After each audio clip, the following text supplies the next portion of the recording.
All right, it's a beautiful Tuesday morning and it's time to talk sports on TVC Breakfast. We begin with the Ballon d'Or ceremony last night. Argentine captain Lionel Messi has won the 2021 Ballon d'Or award for the best footballer of the year for a a record 7th time. Messi, who scored 40 goals during the year for club and country, won his first international honor by helping Argentina end their wait for the Copa American title. Bayern Munich and Polish striker Robert Lewandowski came second, while Chelsea and Italian midfielder Uchendu finished in third place in the vote done by 180 journalists around the world.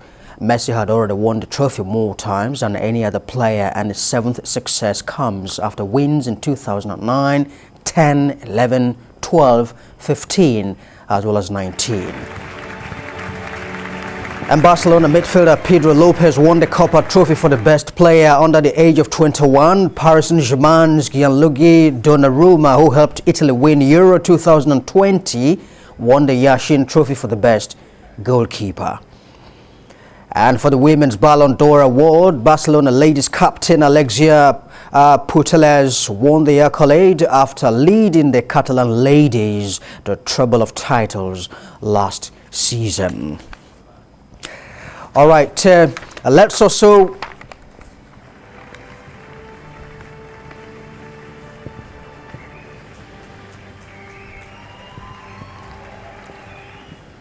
Alex, let's talk about the appointment of Manchester United Ralph Rangnick as the club's interim manager until the end of the season. The 63-year-old, whose appointment is subjected to a work permit, takes over from Solskjaer, who was sacked following a 4-1 defeat by Watford. Rangnick has left his role as head of sports and development at Russian club Lokomotiv Moscow to take up the job and will remain at Old Trafford for an additional 2 years. That will be in a consultancy role. Well, at this point, George Uchendu joins me live now to do analysis of the Ballon d'Or ceremony last night. Well, George, Messi has won the Ballon d'Or a record 7th time now. First of all, it is good to see your face this morning. Let me ask, was he more deserving of the award than Lewandowski? It's great to be on the show. I do not think that he is more deserving. He had a good year, but I think Robert Lewandowski had a better year.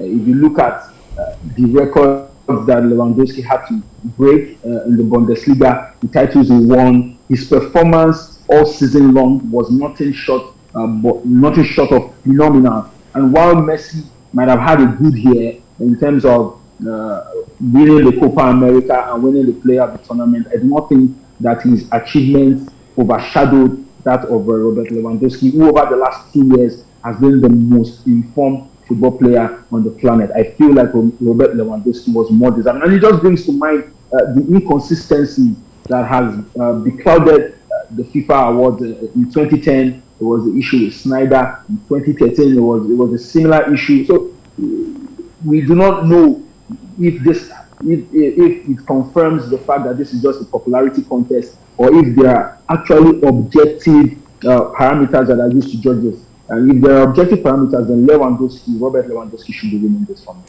Well, after picking up the gong, Messi himself said, look, he told the organizers of the ceremony that, look, last year's gong should be handed over to Lewandowski. If you remember very clearly, it was cancelled, because of the coronavirus. But he said, look, it should be handed over to Lewandowski because he deserved it. It couldn't be more correct. Why is he just saying this now? Why didn't he drive this last season when the talks about it being cancelled was in the news? I mean, it's just something he has to say to give some sort of consolation to Robert Lewandowski. I'm sure Lionel Messi, in a part of his mind, also feels that Robert Lewandowski, if he got this year's award, would have been very, very deserving of it. And he's just having to say something to console Lewandowski. We obviously know that in the 2020 season, the COVID struck season, that Lewandowski was most deserving, and we do not understand why the award was cancelled at that instant. So I think Messi could have dragged it last year. He's just saying it as a form of consolation to Lewandowski. Now, let me bring this forth before you, Uchendu.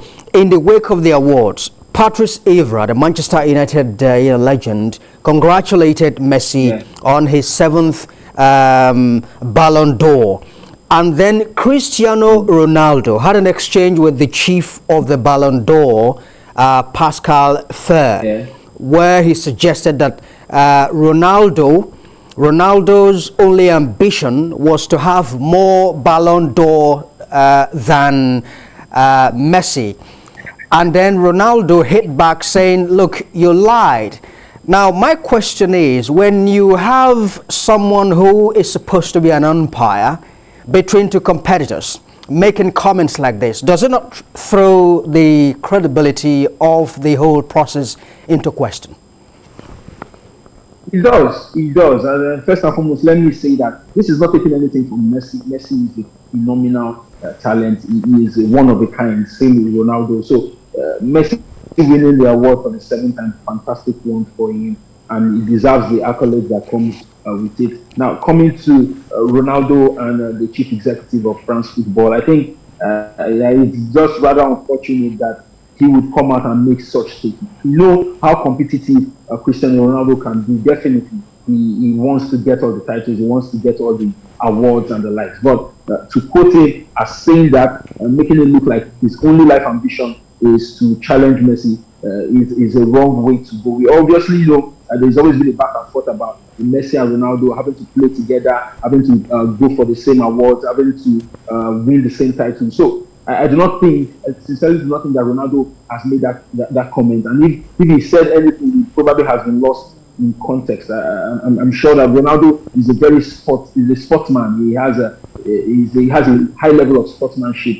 And while he regretted that he did not win the award, I do not think that his only achievement is to win the Ballon d'Or, to equal or surpass Messi. He has broken so many records. He has won so many awards, and his place in the pantheon of history can never be understated. But I think that the France football CEO has goofed on this one, and he deserves to give Ronaldo an apology, because he's an umpire and shouldn't be making this kind of statement.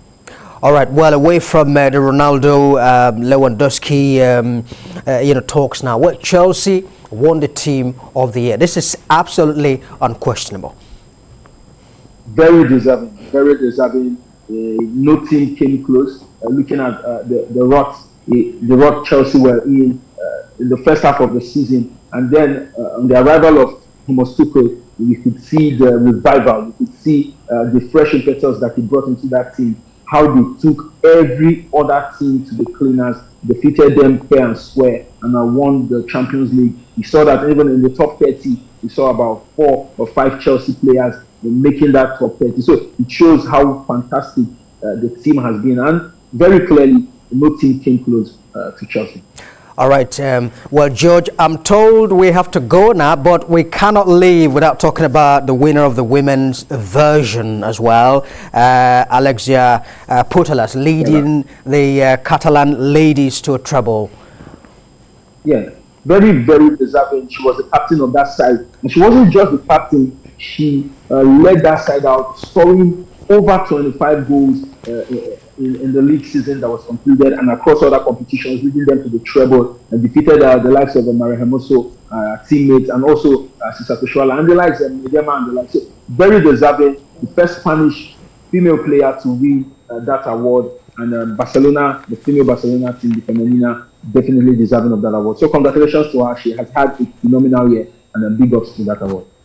Okay, well, George, my people behind the camera have decided to be magnanimous. They say we can talk about Radnick's appointment. Well, Radnick, comes to Manchester United, but unfortunately, he's got work permit issues now that will need to be sorted very fast.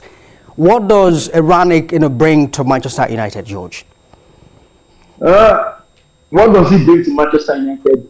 We've seen a Manchester United side lacking in tactical knowledge, in tactical nuance. You're seeing in Manchester United that a lot of times depend on the individuality of the players, the Rashfords, the Ronaldos, the Bruno Fernandes. We are not seeing a team that is coordinated, playing together as a team. We are seeing defensive loopholes everywhere, especially at the back with the likes of Maguire, Lindelof, and the like. We're seeing that the midfield is porous and without any form of direction. And that is what we're going to see in Ralf Rangnick, the 63-year-old master German tactician, bring to the table. This is a man that is said to be the coaches of coaches.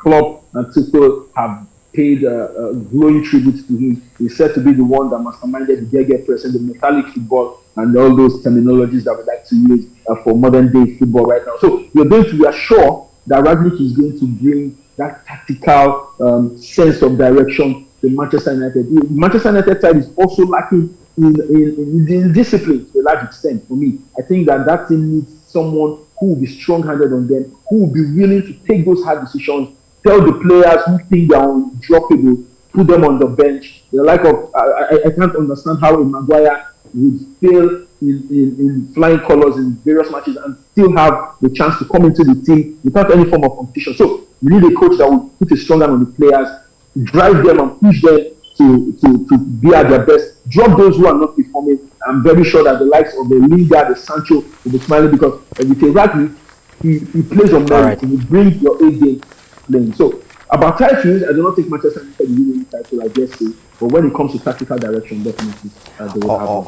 All right, George Uchendu, no doubt we had a great time talking about these stories this morning on TVC Breakfast. Thanks very much indeed, as always, sharing your thoughts with us.